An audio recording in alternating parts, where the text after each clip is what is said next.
نحمده ونصلي على رسوله الكريم أما بعد فقد قال الله تبارك وتعالى في القرآن المجيد والفرقان الحميد ولا عبد مؤمن خير من مشرك ولو أعجبكم.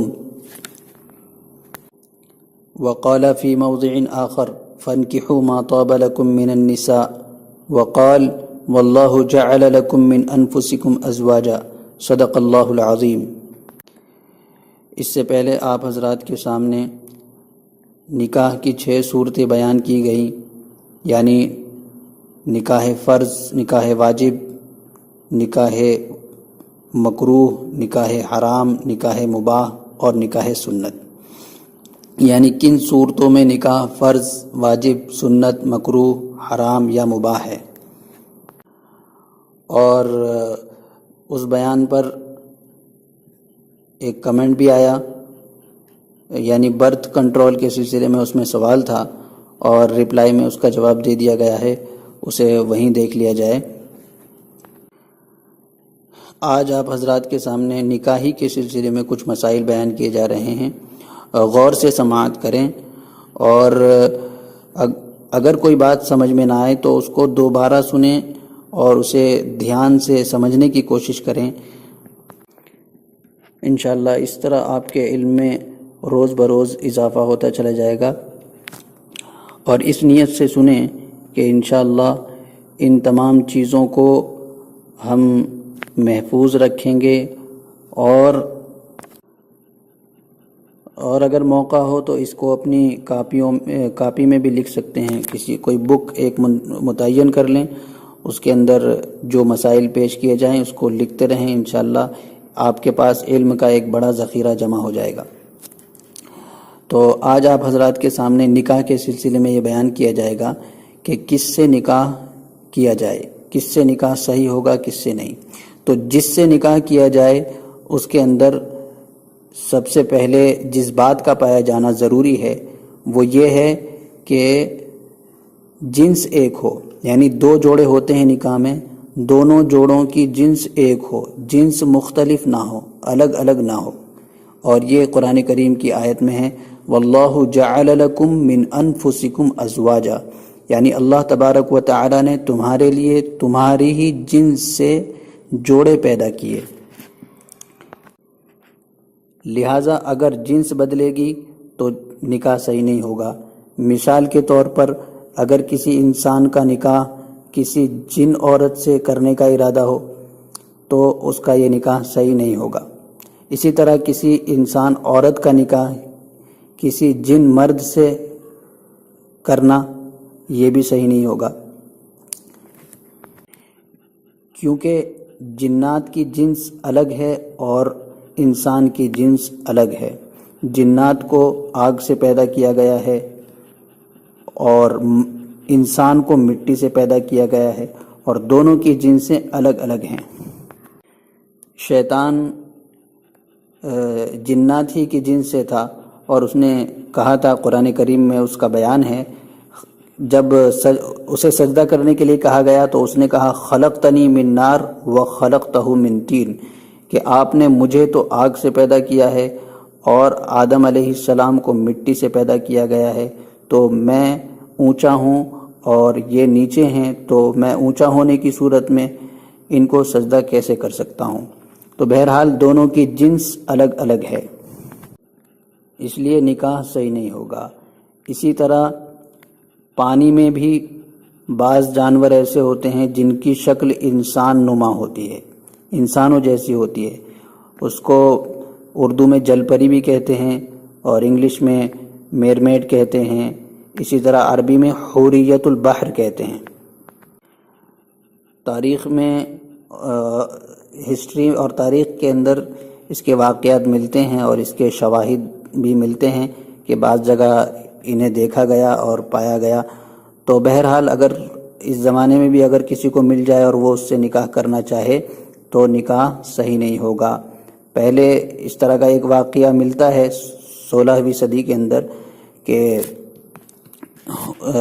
یعنی اس کے ملنے کا بھی تذکرہ ہے اس میں اور نکاح کا بھی تذکرہ ہے. بہرحال اس تفصیل میں جانا نہیں ہے، بس اتنا بتانا ہے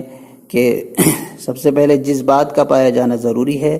وہ یہ ہے کہ جس سے نکاح کیا جائے اس کی اور نکاح کرنے والے کی جنس ایک ہو،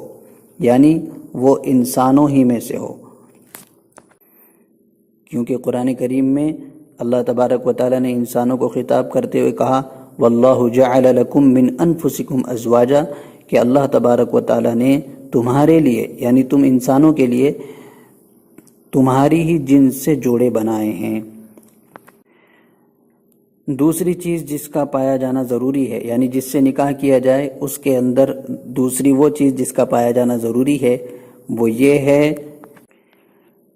کہ اگر نکاح کرنے والا مرد ہے تو دوسری طرف عورت ہونی چاہیے، یعنی دونوں جوڑوں میں سے ایک جوڑا میل ہو تو دوسرا فیمیل ہونا چاہیے۔ قرآن کریم کے اندر اللہ تعالیٰ ارشاد فرماتے ہیں فَانْكِحُوا مَا طَابَ لَكُم مِّنَ النِّسَاءِ،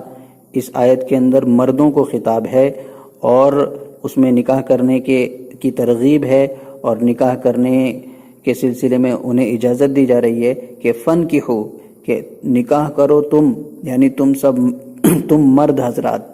مَا طَابَ لَكُم مِّنَ النِّسَاءِ، ان عورتوں سے جو تمہیں پسند ہوں، یعنی اپنی پسند کی عورتوں سے نکاح کرو۔ تو اس سے معلوم ہوا کہ دو جوڑوں میں سے ایک میل اور دوسرا فیمیل ہونا چاہیے، لہٰذا مرد کا نکاح مرد سے یا عورت کا نکاح عورت سے نہیں ہو سکتا۔ کیوں نہیں ہو سکتا؟ اسی بنا پر کہ اب دو جوڑوں میں سے ایک میل اور دوسرا فیمیل نہیں رہا، تو جب دونوں ایک جیسے ہو جائیں تب بھی نکاح صحیح نہیں ہوگا۔ اسی طرح کسی مخنث سے نکاح بھی صحیح نہیں ہوگا، کسی مرد کا نکاح مخنث سے یا کسی عورت کا نکاح مخنث سے صحیح نہیں ہوگا۔ اور یہاں مخنث سے وہ مراد ہے جس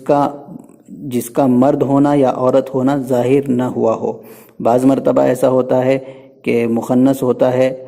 یعنی اس کے مرد اور عورت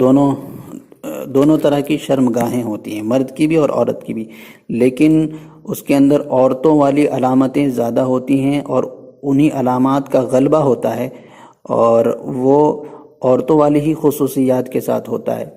تو اس کے اوپر عورت والے ہی احکام جاری ہوتے ہیں، مرد والے احکام جاری نہیں ہوتے، لہٰذا اسے جو وراثت ملے گی عورت مان کر ملے گی، اور اس سے اگر کوئی نکاح کرنا چاہے تو نکاح کر سکتا ہے، کوئی مرد نکاح کرنا چاہے تو۔